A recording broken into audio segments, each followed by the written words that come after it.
नमस्कार, बड़ी खबर बड़ी बहस देख रहे हैं आप। मैं हूं आपके साथ सृष्टि से। यूएन वर्ल्ड पॉपुलेशन प्रोस्पेक्ट 2024 की रिपोर्ट के अनुसार करीब 141 करोड़ की जनसंख्या के साथ भारत आबादी के लिहाज से चीन के बाद दूसरा बड़ा देश है। हालांकि संयुक्त राष्ट्र के आंकड़ों की माने तो भारत बीते साल ही इस मामले में चीन को पीछे छोड़ चुका है। इसके उलट भारत में तब जनसंख्या बढ़ाने को लेकर लोग अपनी राय जताते रहे हैं। इस बार संघ प्रमुख डॉक्टर मोहन भागवत ने लोगों से 2 से 3 बच्चे पैदा कर आबादी बढ़ाने की बात कही है। इसे लेकर सियासी बवाल भी मच गया है। बड़ी खबर बड़ी बहस में आज उसी विषय पर होगी चर्चा, लेकिन इससे पहले एक रिपोर्ट।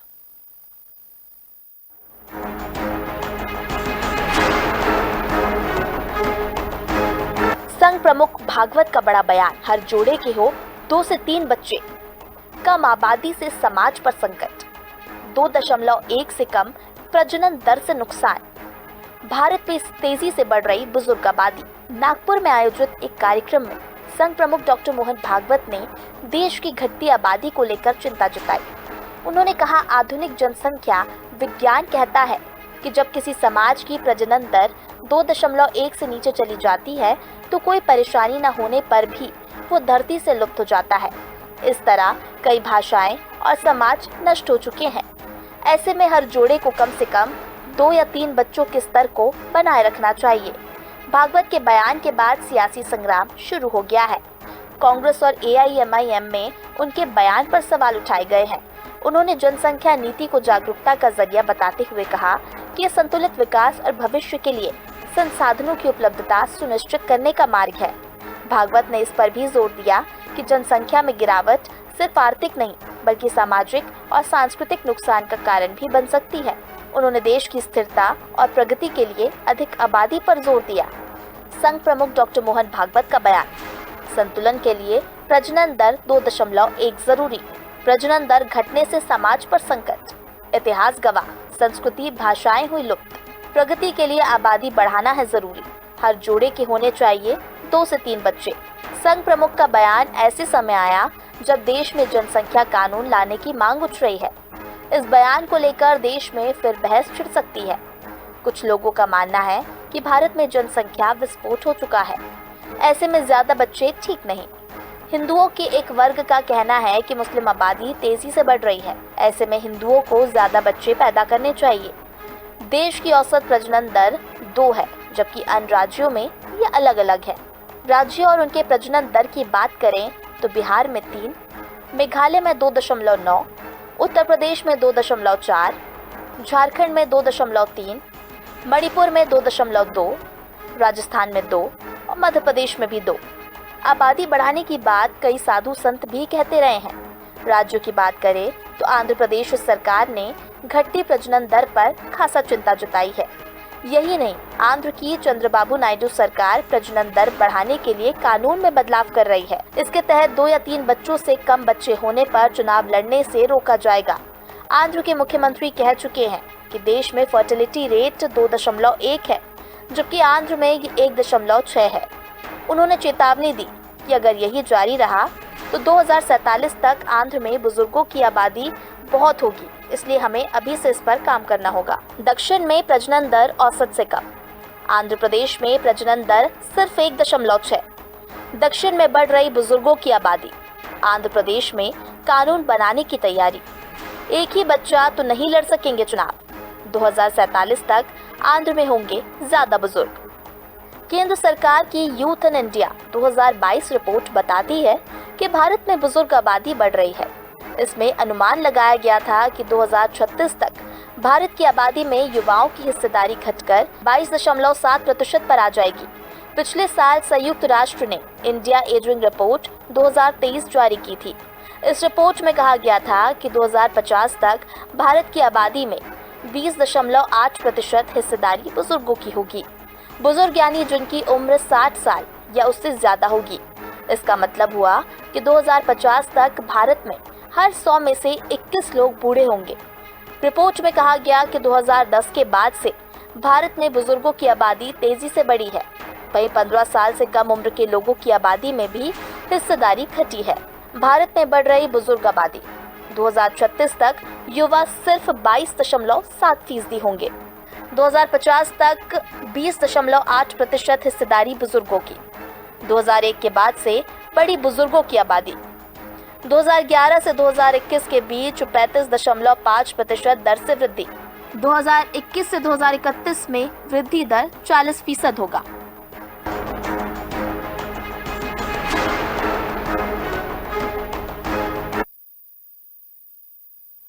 चलिए इसी विषय पर आज करेंगे चर्चा। हमारे साथ गेस्ट जुड़ गए, पहले उनसे आपका परिचय करा देते हैं। हमारे साथ बीजेपी से प्रियंका दुबे जुड़ी हुई हैं, कांग्रेस से हमारे साथ समर सिंह मौजूद है, वहीं हमारे साथ हमारे पॉलिटिकल एडिटर रवि अवस्थी जी भी जुड़े हुए हैं। सबसे पहले आप सभी का बहुत स्वागत है चर्चा में। तो चलिए चर्चा को आगे बढ़ाते हैं। प्रियंका जी, सबसे पहले मैं आपसे जानूंगी कि देखिए संघ प्रमुख डॉक्टर मोहन भागवत ने ये लोगों से अपील की है कि देखिए 2 से 3 बच्चे पैदा करने की उन्होंने ये अपील की है। आप कैसे देखती हैं इस अपील को? सर्वप्रथम सभी को मेरा नमस्कार जी।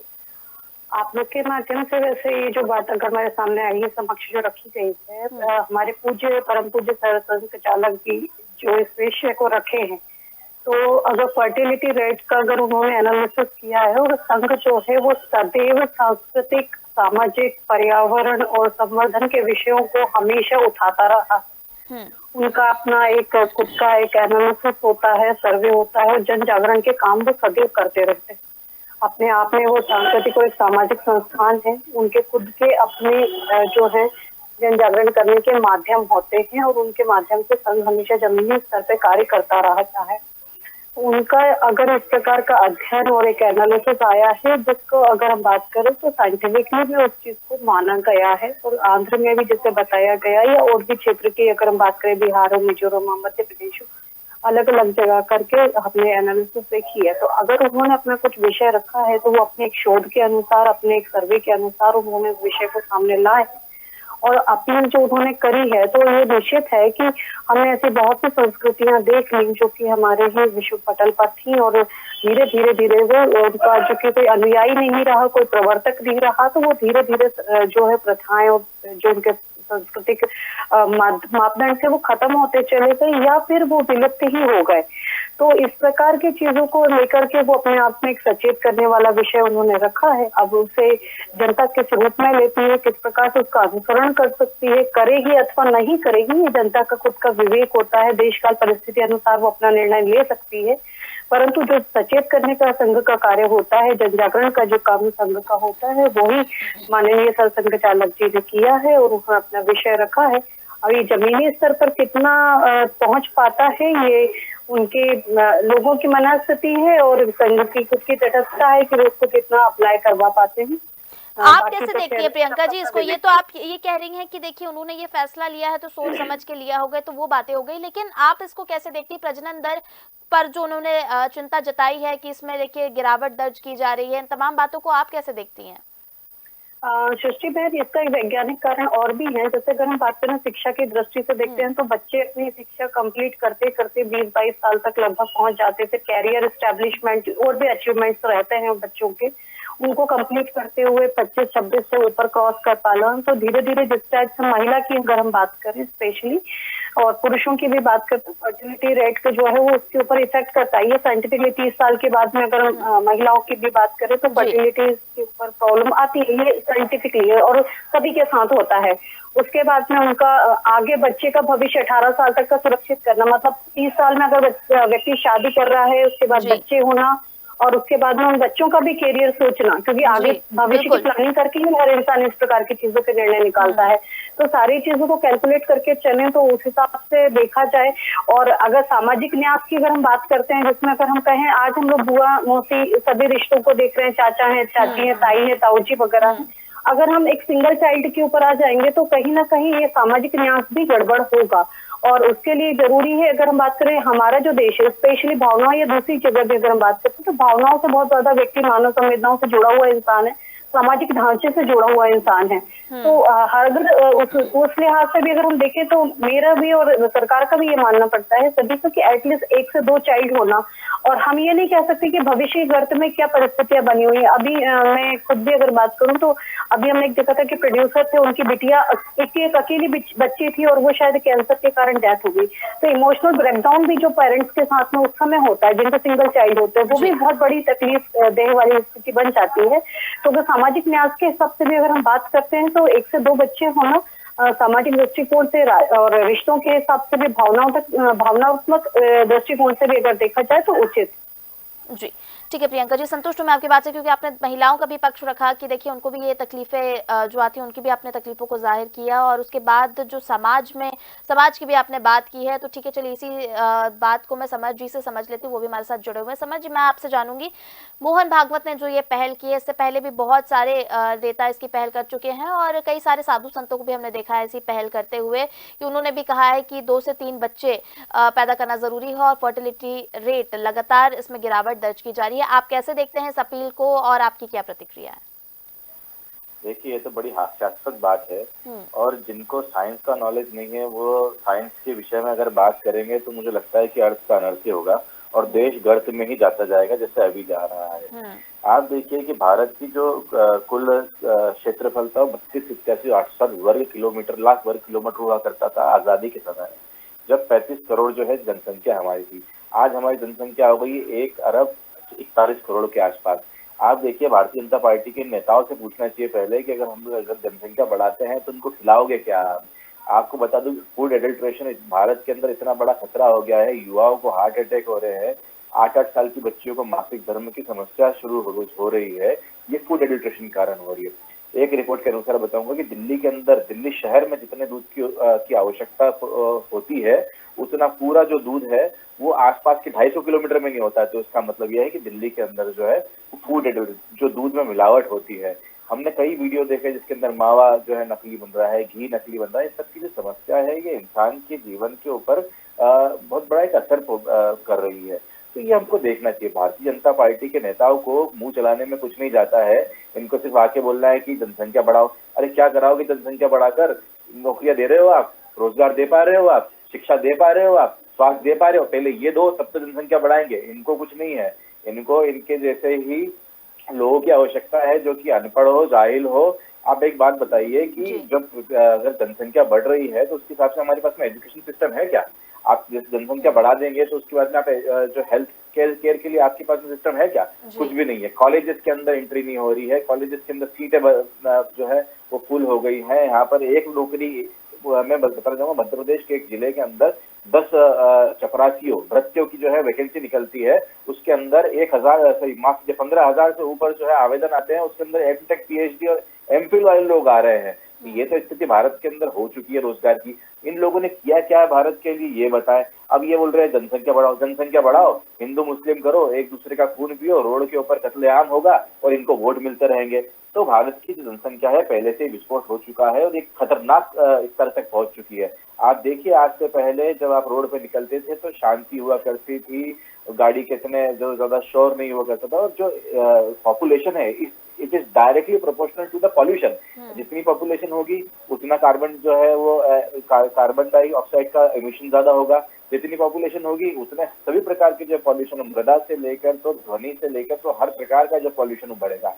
तो आपको अगर पैदा करना है हिंदुस्तान के अंदर तो एक प्रोडक्टिव इंसान को पैदा करो। अनपढ़ गवारों, जाहिलों की अगर फौज को खड़ा करके बस भारतीय जनता पार्टी को वोट दिलवाना है तो ये राजनीति पहले से करते आ रहे हैं। और जहां तक साधु संतों की बात है, साधु संतों के लिए मैं कहना चाहूंगा कि वो तो इस देश के निर्माण करने वाले लोग हैं, उनको समझना चाहिए कि किस प्रकार की पार्टी का साथ देकर इसे बयान देते हैं कि आप जनसंख्या बढ़ाइए, जनसंख्या बढ़ जाएगी। अब साधु संतों के तो बच्चे नहीं होते ना, वो तो साधु होते हैं, वो उन्हें घृत त्याग किया होता है। लेकिन जो आम आदमी वो क्या कमाएगा, क्या खाएगा? तो पहले तो भारत की अगर तरक्की की बात करना चाहिए तो भारत के अंदर सबसे पहले तो पॉपुलेशन कंट्रोल बिल लेके आना चाहिए, फूड एडल्ट्रेशन बिल लेके आना चाहिए, क्योंकि यहाँ पर बच्चे पैदा होते रहेंगे, वहां पर युवा जो है वो मिलावटी खाना खा खा कर हार्ट अटैक से और ब्रेन हेमरेज से मरते रहेंगे। ये चाहती भारतीय जनता पार्टी को चाहिए कि सबसे पहले इन सब चीजों के ऊपर गौर करे, उसके बाद में इस तरह के बेतुके बयानों को देने के वो करे।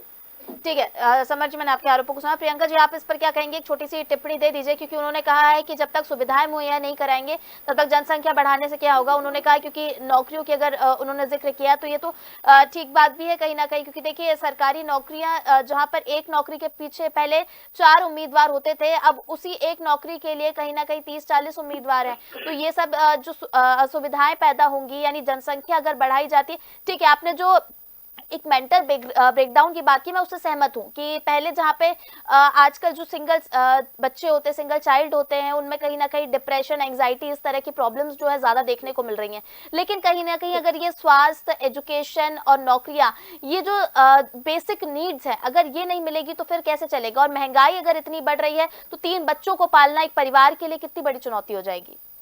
ठीक है, षष्ठी बहन, आपके एक क्वेश्चन में बहुत सारे क्वेश्चन थे, मैं सिलसिलेवार उसको आंसर कर देती हूँ फटाफट क्विकली। जी जी बिल्कुल। सबसे पहले समर भाई से मैं पूछना चाहूंगी कि वो खुद कितने भाई बहन हैं, पहले इस पे विचार करिए। और उनके पिताजी ने सबको मेरे ख्याल से बहुत अच्छे से शिक्षण भी दिया होगा, स्वास्थ्य भी दिया, जब भी तो हमारे बीच में बैठ करके भाई साहब बात कर पा रहे हैं, पहली चीज।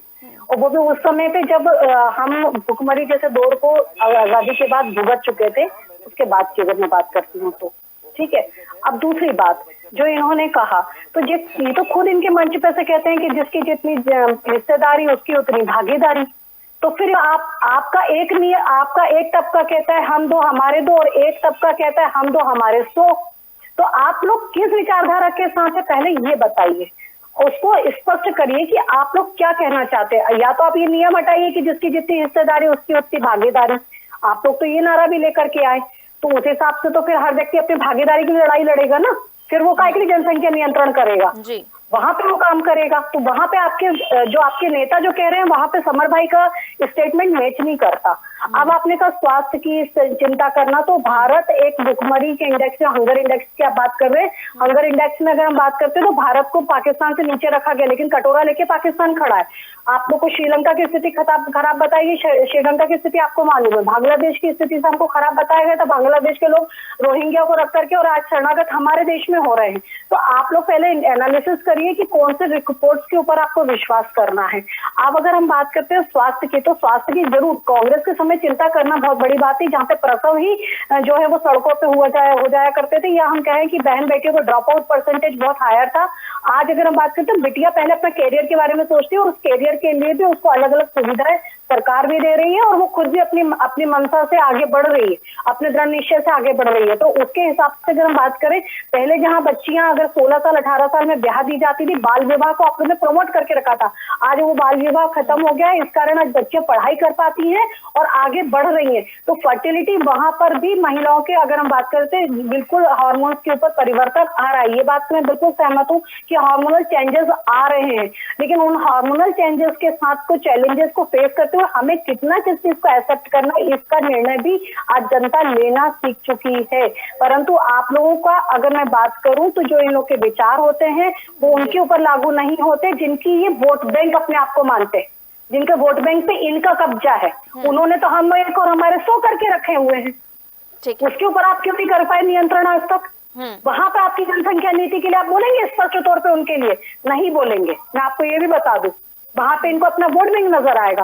जातिगत की अगर बात करूं, तो जातिगत जनगणना और जातियों में लोगों को बांटने का जो विभाजनकारी आप लोगों ने मूलमंत्र पूरे चुनावों में लेकर के बैठे हुए, तो सबको मालूम है कि वोट बैंक की राजनीति कौन करना चाहता है, कौन किसको अनपढ़ रखना चाहता था और कौन उनको शिक्षा से दूर रख करके उनके सिर्फ और सिर्फ पपलू बना करके यूज करता था। तो ये सबको मालूम है, लेकिन ये एक सामाजिक संगठन का एक अपील है, उसे कितना लेना है ये व्यक्ति के खुद के विवेक के ऊपर निर्भर करता है। ठीक है प्रियंका जी, चलिए इसी पर हमारे साथ पॉलिटिकल एडिटर रवि अवस्थी जी मौजूद है, उनसे जवाब ले लेते हैं। रवि जी, आप कैसे देखते हैं मोहन भागवत की इस अपील को, और उसके बाद प्रियंका जी को भी आपने सुना, समर जी को भी सुना, आपकी क्या राय है? देखिए सृष्टि, सबसे पहले तो मैं आपको ध्यान उस तरफ आकर्षित कराऊंगा कि अभी मुख्यमंत्री पिछले सप्ताह जब जर्मनी यात्रा पर थे, तो उनका पहला स्टेटमेंट अगर आपने ध्यान से सुना हो, तो उन्होंने कहा था कि जर्मनी बुजुर्गों का देश है, यहाँ पे युवाओं की ज़रूरत है और युवा मध्य प्रदेश में है। ये दिखाता है ये स्थिति आज जो जर्मनी में बन रही है। देखिए, उन्होंने किसी दलगत आधार पे वो बात नहीं कही थी कि उन्हें जर्मनी को नीचा दिखाना था या कोई बात थी। जो वास्तविकता थी उन्होंने बताई कि जर्मनी में टेक्नोलॉजी है, अनुभव है, लेकिन काम करने वाले नहीं हैं। अगर आप चाहते हैं कि भारत में भी ऐसे ही हालात बन जाएं, कल को कोई विदेशी आए और भारत के बारे में ये कहे कि भारत में बुजुर्ग ज़्यादा है, काम करने वाले नहीं हैं, तो फिर ठीक है। लेकिन अगर कोई चिंतक, अगर दार्शनिक अगर ये बात कहता है, तो जाहिर बात है उसके पीछे उसका एक अध्ययन है, उसके पीछे एक सोच है। और सबसे बड़ी बात यह है कि देखिए, भागवत जी ने जो बात कही वो किसी पर्टिकुलर समाज को लेकर नहीं कही, उन्होंने किसी समाज का नाम नहीं लिया, उन्होंने समग्रता के साथ ये बात की है।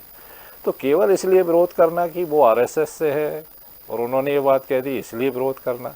और आप दूसरी तरफ देखिए कि जो आंकड़े हैं वो क्या कहते हैं, यूनाइटेड नेशन के आंकड़े हों, भारत सरकार के आंकड़े हों, आंध्र प्रदेश सरकार के आंकड़े हों, वो चिंता इस बात की दर्शा रहे हैं कि भाई भारत में बुजुर्गों की आबादी कितनी तेज़ी के साथ बढ़ रही है और युवा कितने तेज़ी से कम होते जा रहे हैं।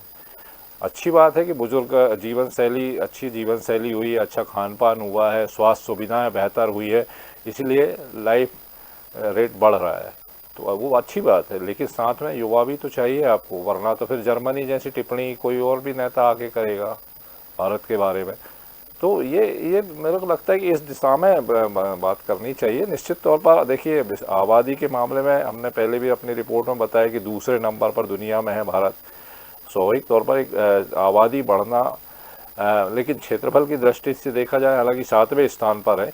लेकिन अभी और ऐसा नहीं है कि अगर सरकारें इस दिशा में काम करें तो स्वाभाविक तौर पर आबादी जितनी है उसकी अनुपात में फिर काम भी होंगे, उसी अनुपात में आवासीय इलाके बढ़ेंगे, सुविधाएं बढ़ेंगी। और देखिए बढ़ ही रहे ना, आज मध्य प्रदेश में 2003 में 5 मेडिकल कॉलेज हुआ करते थे, आज 30 मेडिकल कॉलेज हैं कि नहीं। तो सुविधाएं तो उसी हिसाब से बढ़ रही है। तो सवाल ये है कि अगर आप सुविधाएं नहीं बढ़ रही होती तो फिर एक बात थी, लेकिन अब जैसे अब दूसरी बड़ी बात देखिए कि आप समाज में किस तरह की स्थितियाँ पैदा हो रही। इसी भोपाल में देख लीजिए आप, कितने ऐसे परिवार आपको मिल जाएंगे, बुजुर्ग दंपत्ति जो अकेले जीवन यापन कर रहे हैं, उनकी एक संतान है और वो कहीं या तो विदेश चली गई है या दूसरे शहरों में चली गई और वो जीवन यापन एकल जीवन यापन कर रहे हैं।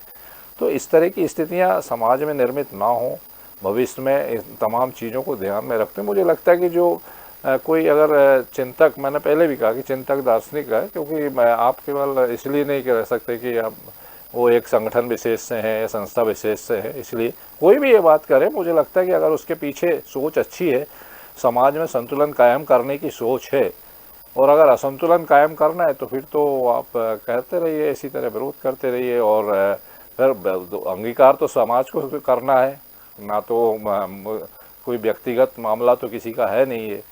और ऐसा भी नहीं है कि बच्चे ज़्यादा पैदा हो जाएंगे तो भागवत जी को कोई बहुत बड़ा फ़ायदा हो जाने वाला है। तो मुझे लगता है कि इस दिशा में थोड़ा सा समग्रता के साथ चिंतन मंथन होना चाहिए कि वाकई में अगर किसी ने ये बात कही है तो उसके पीछे उसकी सोच क्या है।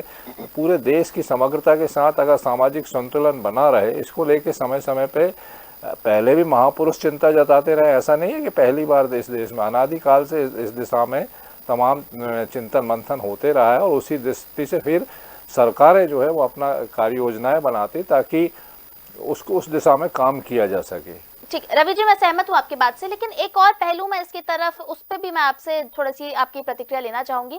आपने ठीक है जर्मनी का जिक्र किया, लेकिन देखिए अगर जापान और चाइना की बात करें तो यहाँ पर भी जो ओल्ड पॉपुलेशन है वो ज्यादा है, लेकिन जो ये ओल्ड पॉपुलेशन है कहीं ना कहीं देखिए जो गवर्नमेंट है वो उसको इस तरह से रख रही है और ओल्ड पॉपुलेशन यानी उनके लिए वेलफेयर प्रोग्राम से कहीं ना कहीं जो खाली बैठे ओल्ड लोग हैं, वो घर में बैठे हुए हैं अगर बुजुर्ग लोग, तो उनके लिए छोटे छोटे काम है, तो वो कहीं ना कहीं अगर हम देखें तो समझ गया सृष्टि। लेकिन सवाल यह है कि आप देखिए, आप जर्मनी की बात कर रहे हो और इंडिया की तुलना, आप उसके तुलना करिए ना, क्षेत्रफल की दृष्टि से तुलना करिए, आप आबादी की तुलना करिए। अब एक परिवार में मान लीजिए 50 सदस्य और एक परिवार में 4 सदस्य हैं, तो आप दोनों का कंपेयर थोड़ी कर सकते हैं कि भाई आप उनके भी पहले जब तक 50 नहीं हो जाए तब तक हम कैसे कंपेयर करें। तो ये मुझे नहीं लगता कि कहीं उचित है। हर देश की अपनी भौगोलिक स्थितियां, हर आवासीय आबादी वाला मामला है और परिस्थितियां हैं कि उन्होंने ज़्यादा पहले से विकसित करा, ज़्यादा साक्षरता रही, ज़्यादा पढ़े लिखे लोग रहे, टेक्नोलॉजी में रहे। तो भारत निश्चित तौर पर एक 200 कितने लंबे अरसे तक, 200 साल तक जो है गुलामी की जंजीरों में जकड़ा रहा। 75 साल हुए हैं उसे आज़ाद हुए और इन 75 सालों में उत्तरोत्तर जो है तरक्की हो रही है। तो अब 100 के समय तो लगेगा।